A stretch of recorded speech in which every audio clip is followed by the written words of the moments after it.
welcome everyone to the seminar this morning. This is our third seminar in our Community Outreach and Engagement Seminar Series, and we're very pleased to have Dr. Julie Dang here, who will be giving us the seminar today.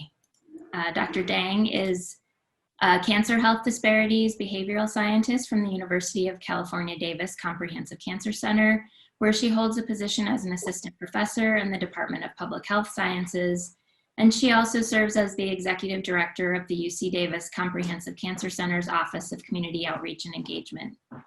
And through these roles, she leads a broad range of community engagement and outreach programs and research studies focused on the catchment area of the UC Davis Comprehensive Cancer Center. So these projects range from studies of vaccinations for HPV, increasing participation in research studies and clinical trials by underrepresented groups, and also improved cancer screening and awareness.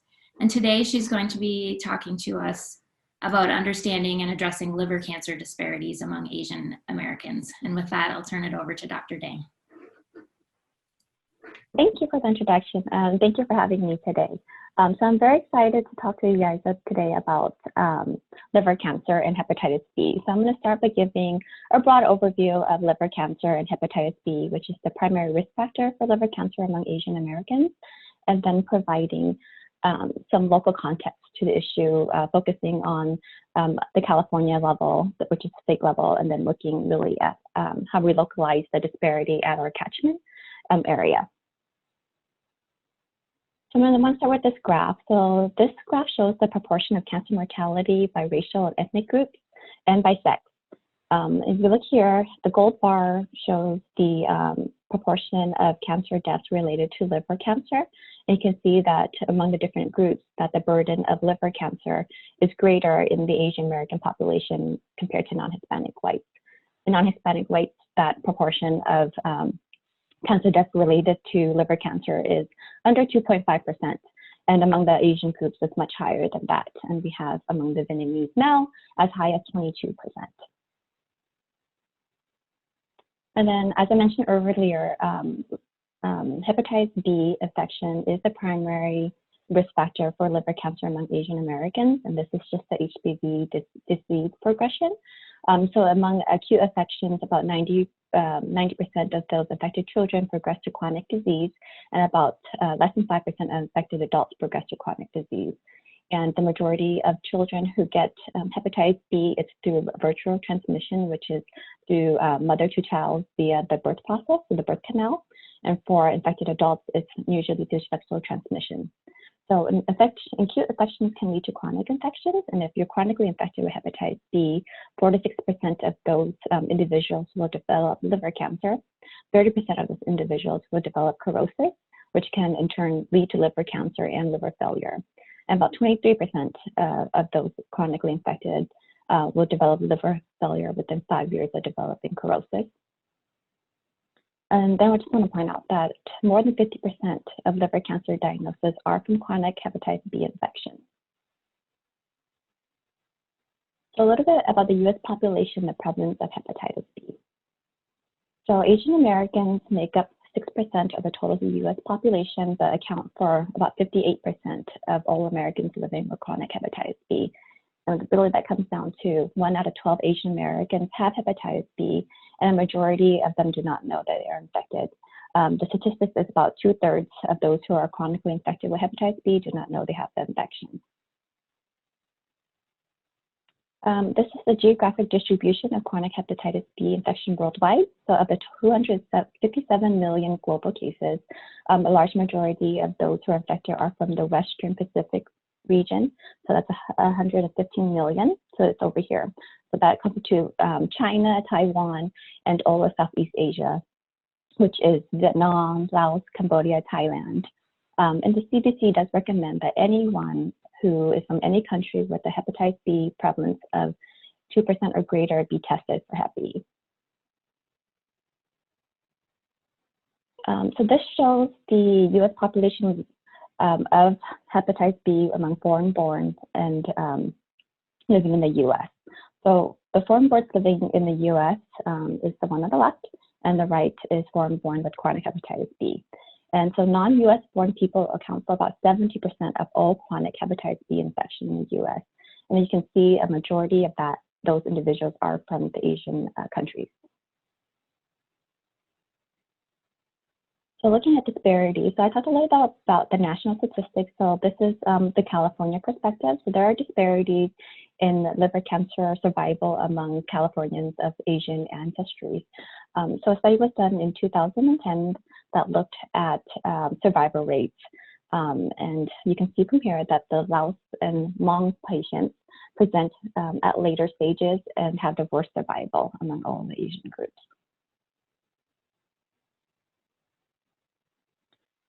So factors related to Hep B screening Asian American community. So I just want to give a brief overview of what some of the individual, provider, cultural factors are in terms of hepatitis B screening. So in terms of the individual, these are some of the things that the literature review have shown is related to Hep B screening. So we have use of herbal medicine. So it's not just the use of herbal medicine alone is related to Hep B screening, but the use of just herbal medicine and not participating in any Western type medicine. So not taking any of the pills and just focusing on herbal medicine and not telling the provider that they are using herbal medication that could be counterintuitive to other types of medication that they may be receiving. Spiritual healing practices. So the picture on top is of a Hmong shaman doing a ritual. So using spiritual healing practices as a main source of medical care. Fatalism, which is the belief that if you have hepatitis B, there's nothing you can do about it. There's a big lack of knowledge regarding Hep B and the transmission and the consequences. So not a lot of individuals in the community know that Hep B can lead to liver cancer, and not a lot of individuals know that it's passed from mother to child during the birth process. And then limited English proficiency.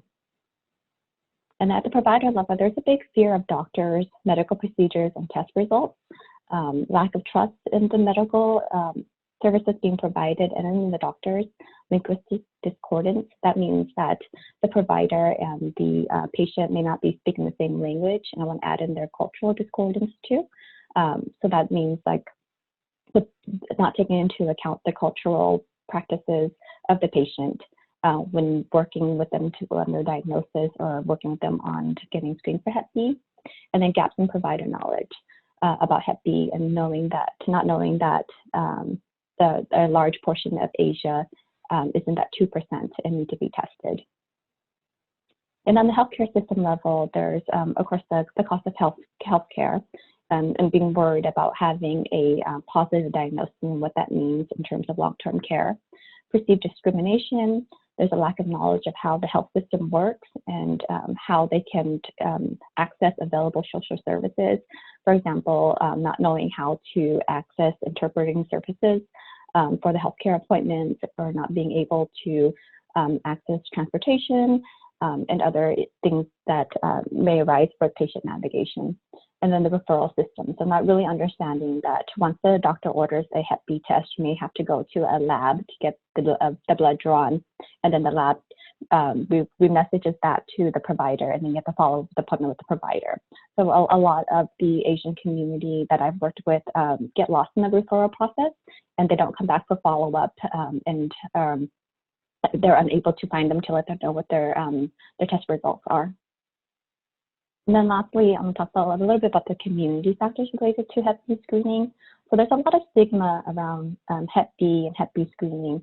Some of the community members get it confused with HIV. There's embarrassment, and there's family reputation, and they want to save face. So they hide the diagnosis, and they really don't talk about it. And then the karma, in terms of the sense that if you talk about it, you will get it, or if you talk about it with somebody, they will get it. So really trying to hide the burden of the disease. And then the Asian culture is very collective, so decisions are not made in a bubble. And a lot of the decisions are made on the family level, even decisions as screening, treatment options. Sometimes it really takes on a bigger role than just the individual and the patient. And it's the whole family collective that is weighing in on whether a person should get treatment or whether a person should even get screened in the first place. So I first provided like a national perspective on the issue, and then talk a little bit about the California statistics. So next, I want to talk about localizing the disparity. So this is really focusing on the UC Davis catchment area and looking at our team science and how we've addressed the issue of liver cancer disparities in our catchment area population. So a little bit of background about the UC Davis Comprehensive Cancer Center catchment area. So we have a 19-county catchment area, and UC Davis is located here at the star, and this is in Sacramento. And I have it coded by rurality. So the more blue it is, the more rural the area is. So our population size mass is about the size of West Virginia. That's a catchment area. And size mass is about 52% urban and 48% rural. And in terms of population, we are a minority-majority population. So non-Hispanic whites are just 43% of our population. Hispanics and or Latinos make up about 28% of the population. And then Alaskan Native American Indian make up about 3%. And then Black and African Americans make up 8%. And the other 6%. So the missing wedge here is the Asian American population. So that's about 12% of our population. And I have broken it down by Chinese, Hmong, Vietnamese, and other, because we, for most of our hepatitis B work and liver cancer work, focuses on the Chinese, Hmong, and Vietnamese community, which we have very large portions of. I think outside of Minnesota, we have one of the largest populations of Hmong Americans. So this is the cancer burden in our catchment area. So on the left is the rank order of cancer mortality and incidence for our catchment area, and it's the same as the US. And so I have it broken down by the overall and then by male and female. If you look in the red area, it shows the rates where our catchment area is higher than the US average. And I really want to point out the bottom one right here, which is number 7, which is liver and bile cancer. It ranks 5th for males overall. And you notice that across all categories, we have higher rates than the US average.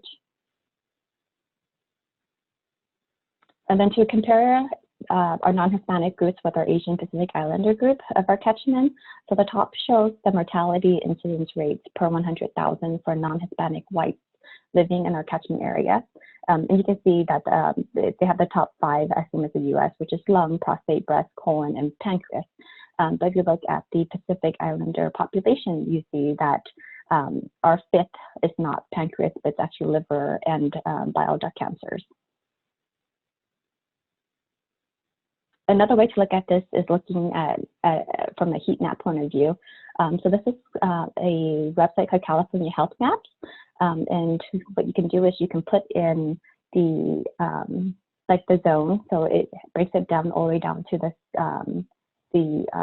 census tract level or block level, and then you can put in the range here, and then the cancer site, and then either male or female, and then the race ethnicity. So here, this is the general one that I've created for all populations.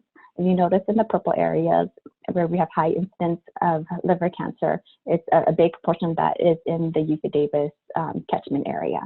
And then if you break it down even further, which I did with the Pacific Islander group, you can see that the large portion over here of the purple this shows the Asian American incidence, which is, and this is Elk Grove and Sacramento as neighboring cities, and Sacramento is where the cancer center is.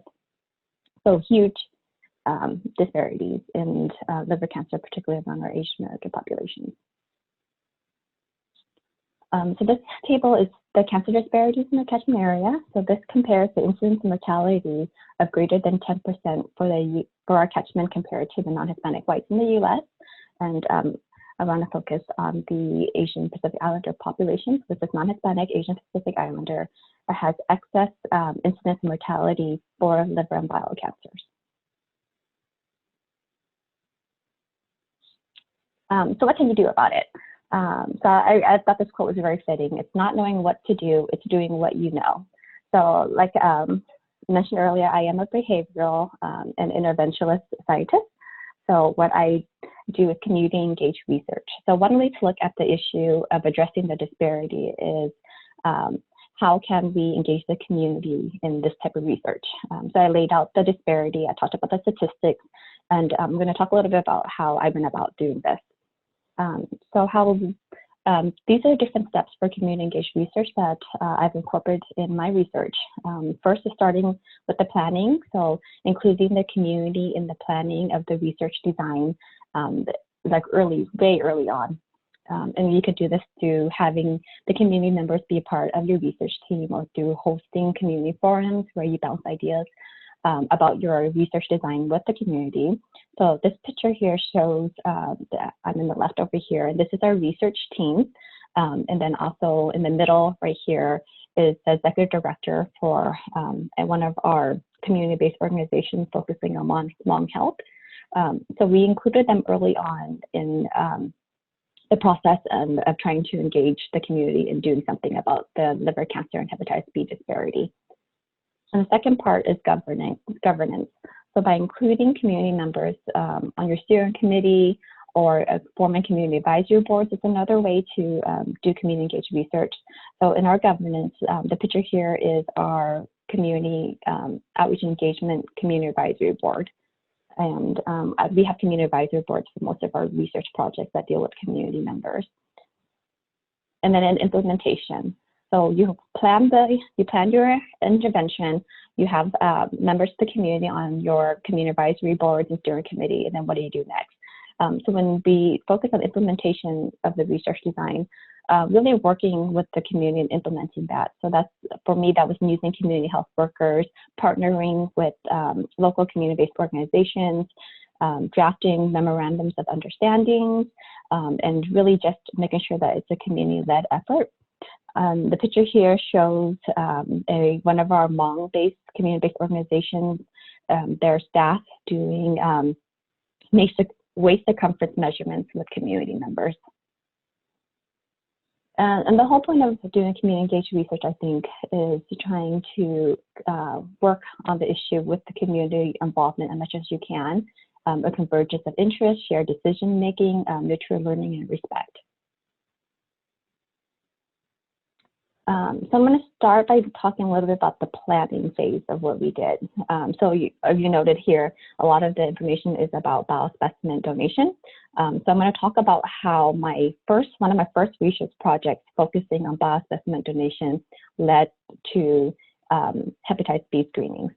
So before we start any project, I like to do an environmental scan. So that consists of looking at the different factors associated with the disparity at hand. So for here, I wanted to understand what were the different factors related to biospecimen donation among Asian American communities. So I did surveys, key informant interviews, talked to local stakeholders, and really came up with a solid list of potential factors that were related to biospecimen donation, particularly in the Hmong, Vietnamese, Chinese, and Korean community. And some of the things I found was resonated throughout all the different communities was the theme of altruism. So wanting to donate biospecimens to help future generations and wanting to find a cure for cancer for future generations. So I'm going to share a little story now. So I did this giant environmental scan, developed a bunch of materials, talked to stakeholders, got the community-based organizations on board.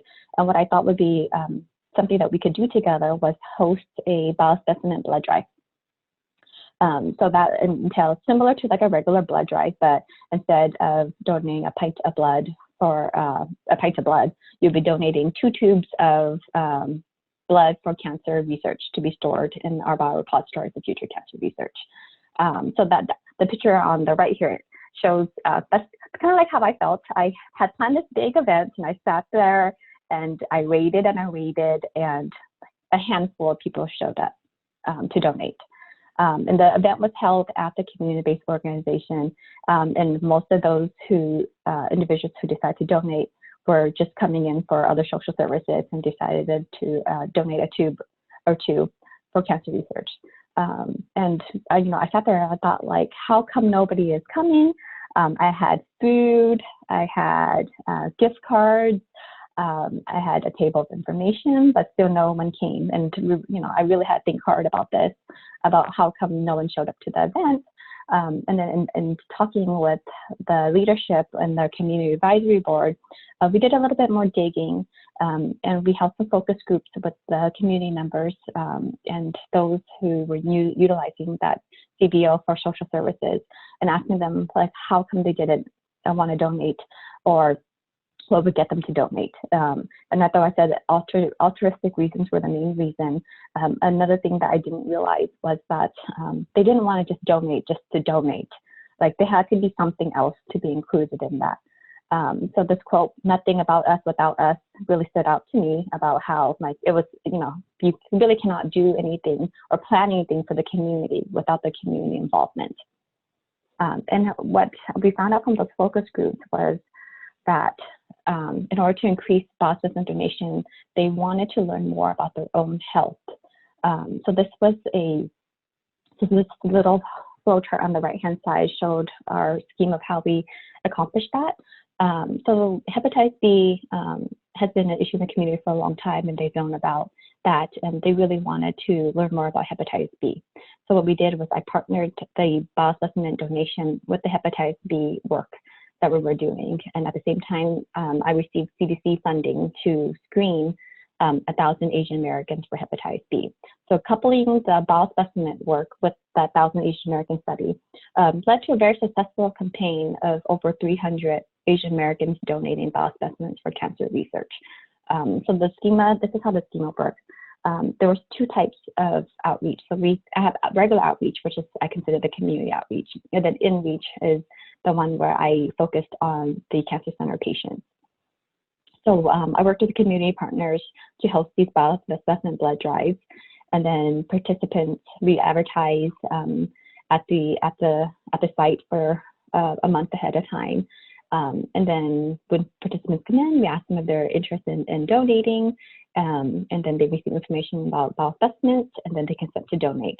And they have 4 different options. So this is the part where I think where we got most of our community input and support, was that they had the option of getting a hepatitis B test, hemoglobin A1C test, and then donate 1 extra tube for future cancer research.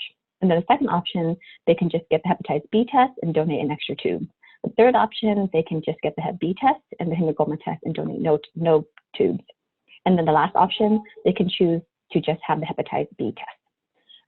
So this worked out really well, and a majority of the individuals who did the hepatitis C test decided to donate extra tubes. And the thing was that they didn't want to go out of their way to donate, but they're already getting their blood drawn. They're more than happy to donate an extra tube for cancer research.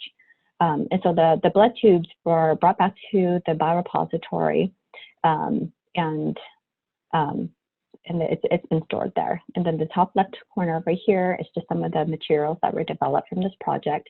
So it was brochures, and then also a video. So this shows a Hmong family, and both the messaging around that is, donate for future cancer research, talk to your doctor, ask them if donating is right for you, and really just get a better understanding of why it's important to donate. And this whole process took about 3 years in the making. So the first 2 years was really doing the environmental scan. The third year was developing culturally appropriate and tailored materials and pilot testing them. So that whole process was 3 years. And then the 4th year is when we will finally start to do the blood drives, and blood drives lasted about 2 years. So as I mentioned earlier about the 1,000 Asian American study, so it's called TASK for short. So we offered the free hepatitis B screening to anyone who was interested from the Asian American community. And we provide linkage to care for those who tested positive, and we even offer vaccinations for those who need to be vaccinated. And then, like I mentioned earlier, there was the option to donate an extra tube for blood for cancer research. And this was a really community-owned and operated project. So we used sites that the community members were familiar with. And these are some lay health workers on the left doing the intake form and then doing the measurements. And then this is a community phlebotomist who volunteered her time to do this. And then we have also UC Davis phlebotomist here. And then this 1,000 Asian American study, we actually screened 1,004 individuals for Hep B, and this is the cascade that we have in terms of those who had an infection, who were chronically infected, who were acute, and who were immune. And then from that, we have those who were infected. So 76 participants tested positive for Hep B. And then this is the breakdown of the different ethnicities. So this is the first iteration of the 1,000 Asian American study. So from this study, what we realized is that while we did a good job of testing participants for Hep B, the linkage to care piece was a little bit challenging. A lot of the participants were lost to follow-up, and when we said linkage to care, what we did offer them was a medical consultation with a provider, and we partnered with the student-run clinics. UC Davis has about 10 student-run clinics that offer free primary medical care to underserved communities. So we partner with them to work with populations who didn't have insurance, and they were able to go to the student clinics to get their care. So the next iteration of the 1,000 Asian American study is called the Sacramento Collaborative to Advance Testing and Care of Hepatitis B, which is SCRATCH-B for short. So we still kept our community screening events, which is on the left, and it was ran the same way as the 1,000 Asian American study. But what we added on the right is UC Davis Health System piece, the inpatient piece of it. So what we did here was that we had a surname list, Asian American surname list, that we ran through the EMR, and it popped up EMR reminders for those on the list that they are due for a Hep B vaccination or screening, and then that was carried out through their doctor. And there was also an automated interactive call campaign. So that means that there was automatic calling of all patients who met the criteria, and a voicemail was left for them, and they can.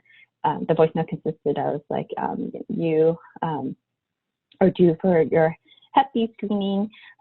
Please press 1 to schedule an appointment if you're interested. So there was 3 different ways in which we tried to increase Hep B screening in the community and then within our patient population.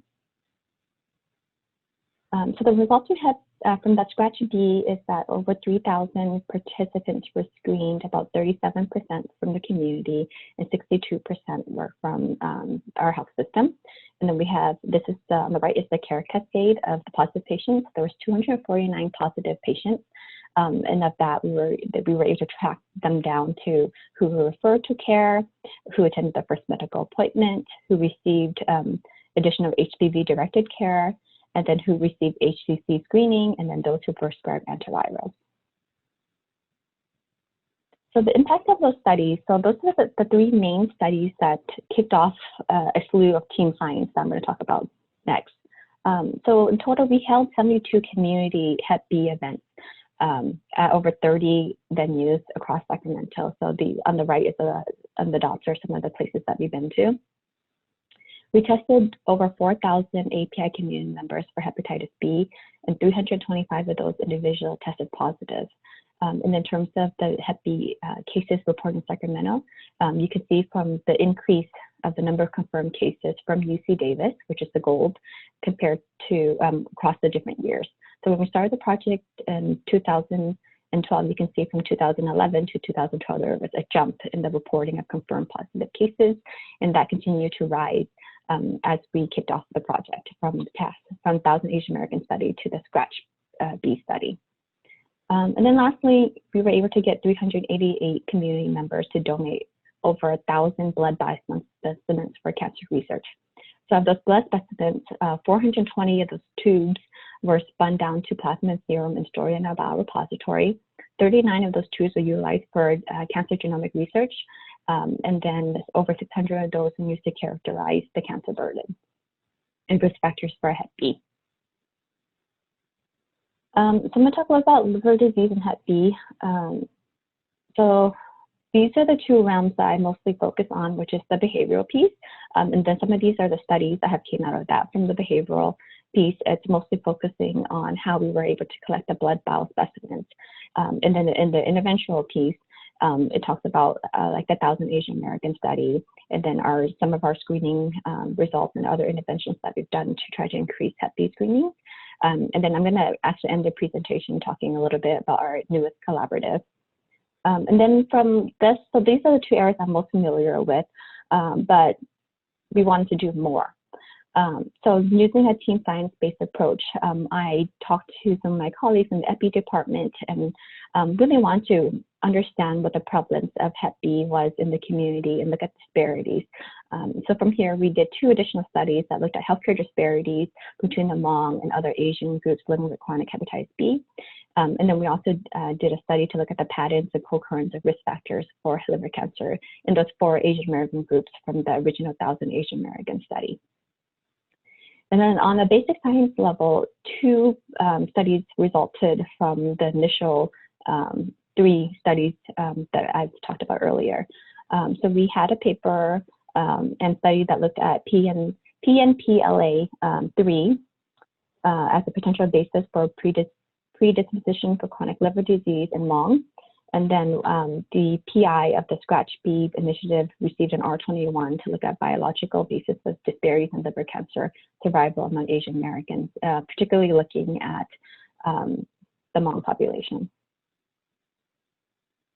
So I'm going to talk a little bit about those papers and those studies that I collaborated with other members across the Cancer Center on.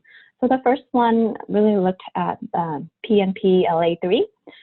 So this is a result from me wanting to do some more with the biospecimens that were stored at our Cancer Center. So we have a shared genomic research. So I approached them and I asked them, you know, I have all these biospecimens, what can we do with them? And together we came up with a research plan and a study that was going to look at the high frequency of PNPL3 in the Hmong individuals. So we had about 20, so from the samples that I've had, over 420 blood biospecimens that were in our repository, we looked through all of the information and the group decided that they were going to look at 26 samples from the Hmong population. So our genomic shared resources did DNA isolation and SNP analysis, and our study found that that the Hmong group had a high frequency of this particular morphism, and if because of the sample size was very small, but if there was enough of the sample size, the number of frequency of that particular morphism would have been like 3rd highest if it was in the 1,000 Genome Project. And then the EPI study that we did is that we looked at the ethnic variation in the prevalence of HCC risk factors. So we grouped the different risk factors into viral, which looked at Hep B and Hep C, metabolic risk factors, which looked at the hemoglobin A1C, the BMI, the waist circumference, and the self-reported diabetes and hypertension, and then lifestyle factors, which included alcohol use and smoking. And what we found was that the Vietnamese men and the Hmong women had the highest viral pattern prevalence among all the different groups. And then that Hmong men and women were more likely to have the viral plus metabolic risk factors, and Vietnamese men were more likely to have the lifestyle plus viral factors, but not the viral one. And then another study that we looked at was looking at the data overall. And we were looking at the chronic hepatitis B healthcare disparities, and we found disparities in the Hmong community. So of all the patients that were tested, Hmong had significantly lower rates of hepatitis B DNA testing, referral to hepatology, attendance of first and second medical visit, and lower rates of antiviral treatment.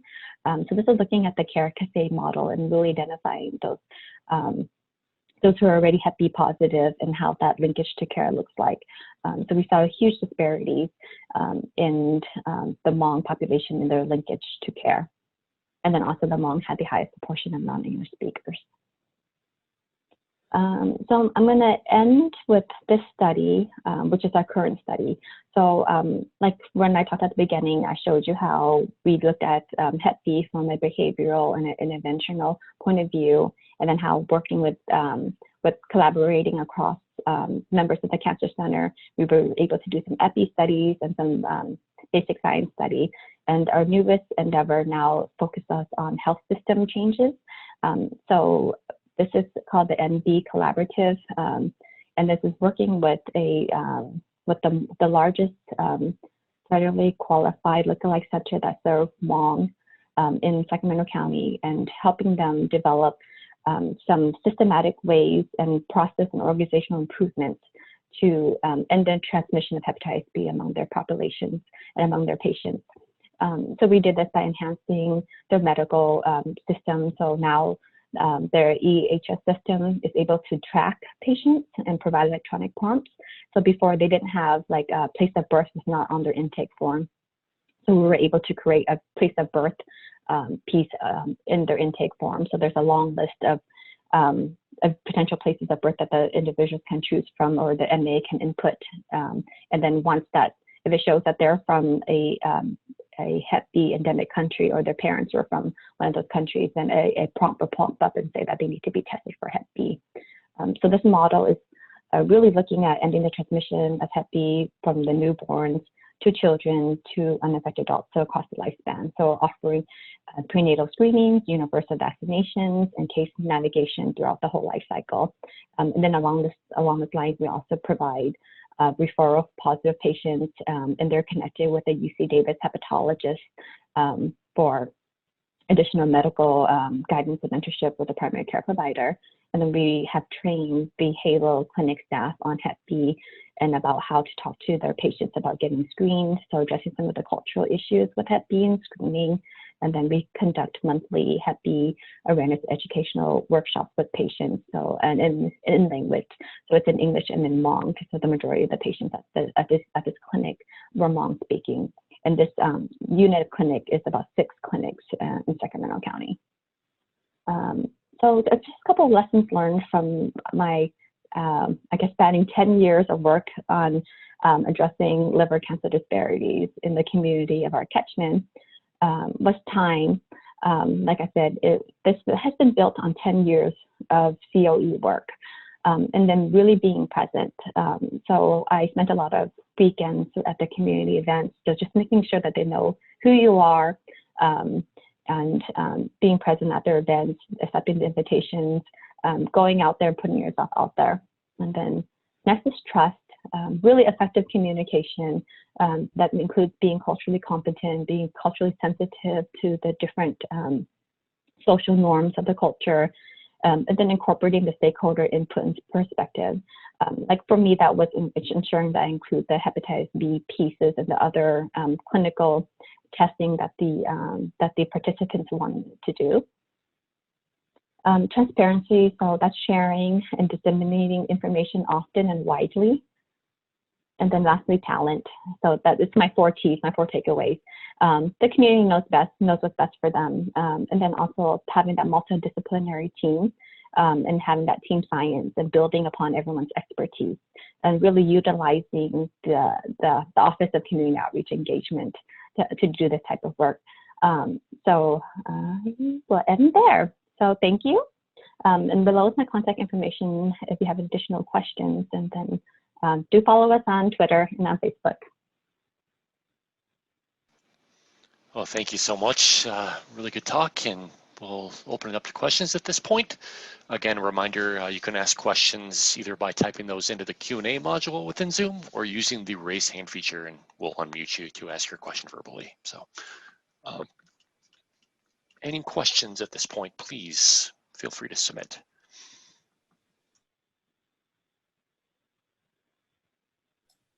I'll go ahead and start. That was a great talk. Thank you so much. I had a question about how you get information on the incidence within the different Asian American populations. Does your cancer center track different groups, or do you have other ways that you use to break out the incidence and mortality rates? So we use our California Cancer Registry data.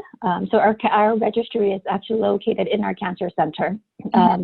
So we're able to get like very detailed information on that, but we also have a website that we use. So on the little bottom, I have the PowerPoint was the website. So our cancer center registry provides all the detail for us. So we can go in and click on the different race and ethnicities, and then it'll generate the area, for our catchment area. So it's a really cool interactive website. And then if I needed more detailed data, I just emailed the registry and then they send it over. I mean, I'm in the queue, but I think that having that local data really helps with sharing and documenting the disparity and then being able to address it. So it's nice to know people in your registry. Yeah, no, that is great, because so many of, a lot of the data, it's all conglomerated into Asian Pacific Islander, which is not really helpful because it's, putting a bunch of different groups together, so. Definitely, yeah. So just aggregating that data is very challenging, particularly for the Hmong, because they're not such a big group that there's a lot of data for. So what I found is that a lot of the times I would just have to do my own data collection. So that's why we did the 1,000 Asian American study, because we really didn't know what the true prevalence of Hep B was in the community. And I thought, why don't we just go out and see what data we can get from that? And that's how that first study got started in the follow-up Scratch B study. Mm-hmm. Yeah, Julie, Jose Deves here. First of all, thank you very much and congratulations for what you do.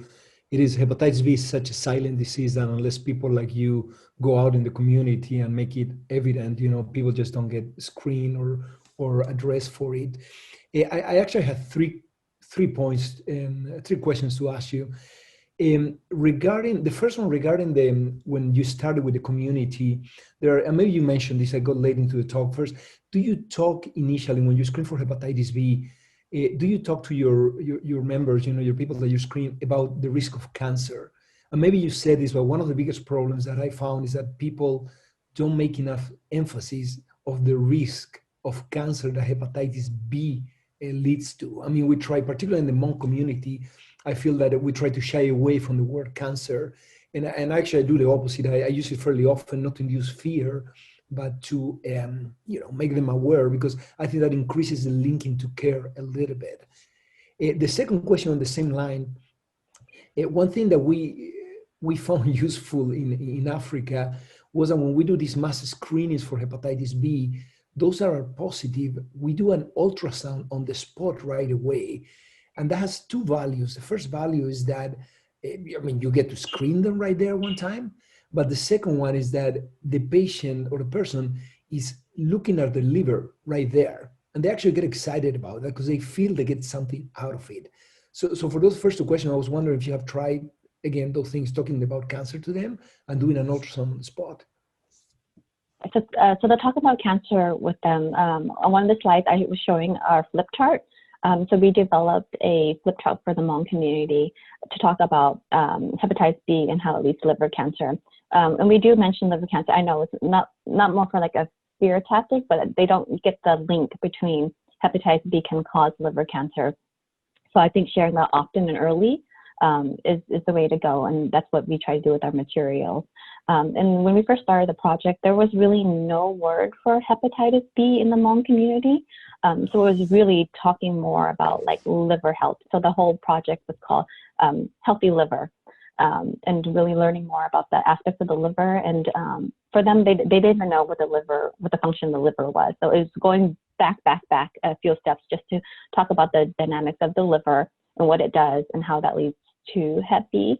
But working with the community health worker was really something that helped that particular community. They wanted to learn from their peers, and that model of learning from your peer and getting that information from a trusted source was, I think, one of the ways that we were successful with the Hmong community. But in terms of, that doesn't work with every community.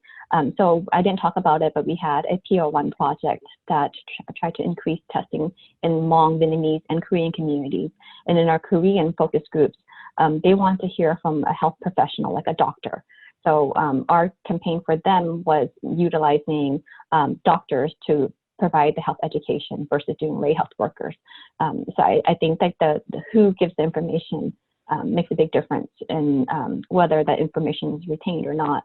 And for the Hmong community, they didn't want the scientific terms. They wanted like the pictures, and they wanted to tell a story. So there was a local UFC fighter in Fresno who had Hep B.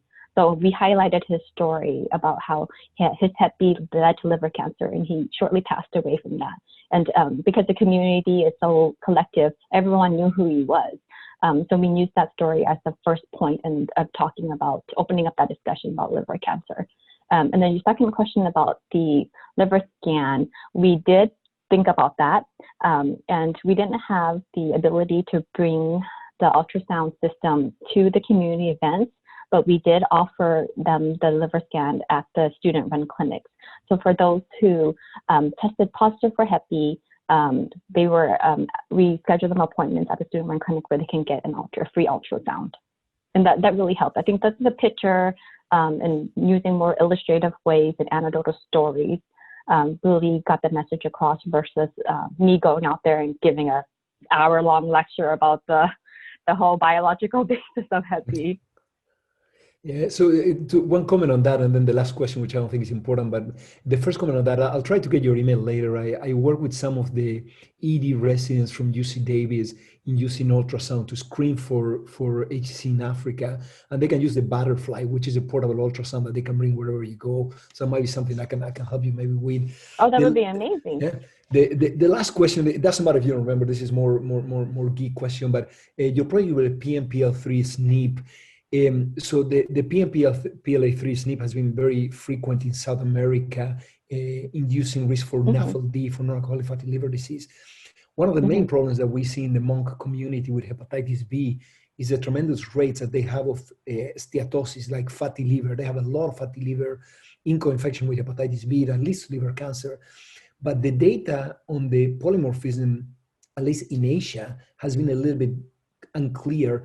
Did you find, if I missed that part, did you find the link between the PNPLA3 polymorphism and Hep B and NASH, or it was just with Hep B?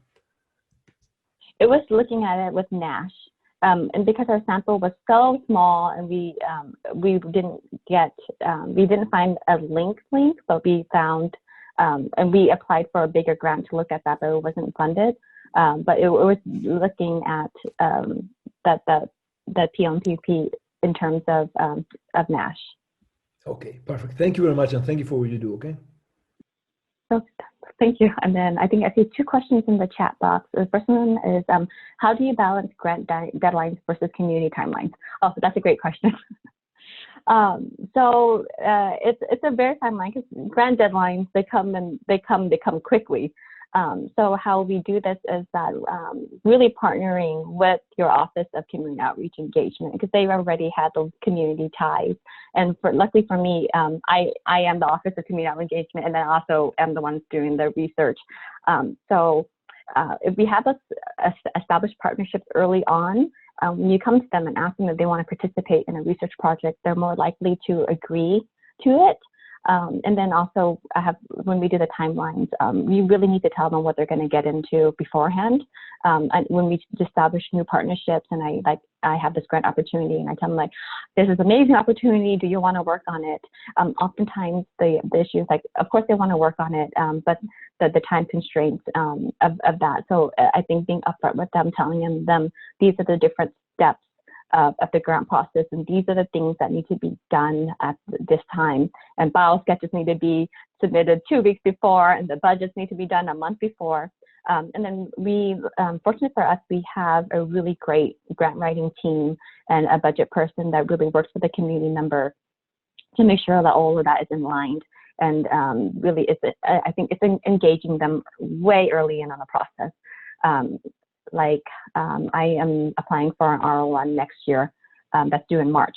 So I started the process of talking to our community members right when I saw the request come out. Just letting them know that this is on the radar and seeing if they're interested in it. And, it takes them a long time to respond sometimes, and that's okay, but just checking up on them and just like, hey, just want to let you know this is on the radar. And I think it's a wonderful project, and it's that building that time and that trust already really helps with the grant deadlines, and then having a good relationship with the community members that you can call them in the middle of the night and say, I need your mission statement right tomorrow morning, and they respond to that. So yeah, it's a tight balance to work, and sometimes we get it right and sometimes we don't. And sometimes we miss the deadlines, and it's okay. There will be other opportunities. And then Kira writes, have you found opportunities to share initial research data to support base science programs, research and disease there? So how? Great question. So yes, so the data I presented to you all are things that I present to our basic science program. So for our community outreach office, my staff, I designate a staff for each of our research programs. So they attend our research program meetings, and then they share any data that we collect from our office with that group. So we have 5 basic science programs. And then one of the things my office is tasked with is documenting and characterizing our cancer burden. So we have a clear understanding of what the different cancer disparities are in our catchment area. And if we hear during those meetings that some scientist or someone is doing some type of research, or even a hint of interest in doing any type of research in those disparities, we tell them, oh, we have data on this. If you're interested in partnering us, we can share the data with you. We can tell you how we've done it from a community aspect and how you can engage the community in doing this type of research. Like we recently got funded for one of the COE supplements, and for that supplement, we're looking at we're utilizing our biomedical technology research program. And so they developed this total body PET scanner, and how we can bring that and utilize that type of technology for the community members.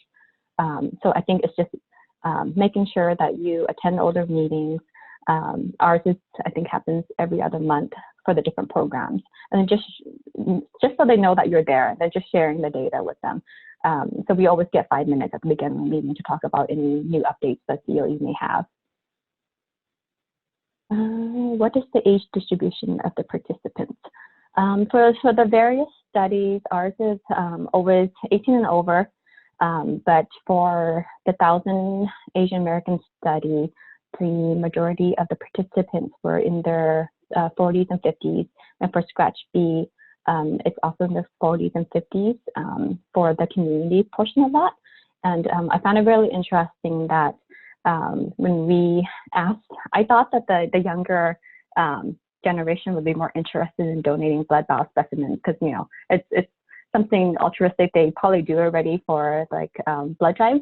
But it turns out that it was the older generations that were more interested in donating and learning more about disease that they may have, and about Hep B and diabetes.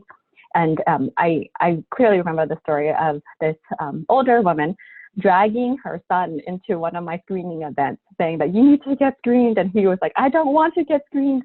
And I thought, I thought like, that's very interesting. I thought it would be the other way around, where it's the son dragging the mother to get screened. And then I asked him like, oh, so how come you don't want to get screened? And he said, I'm afraid of needles.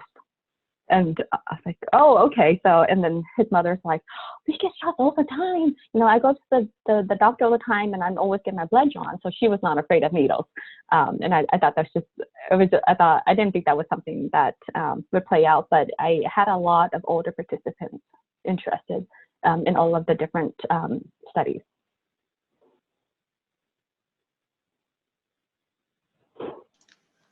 Any other questions or comments? Thank you. That was really great, really informative, and thank you so much for joining us today.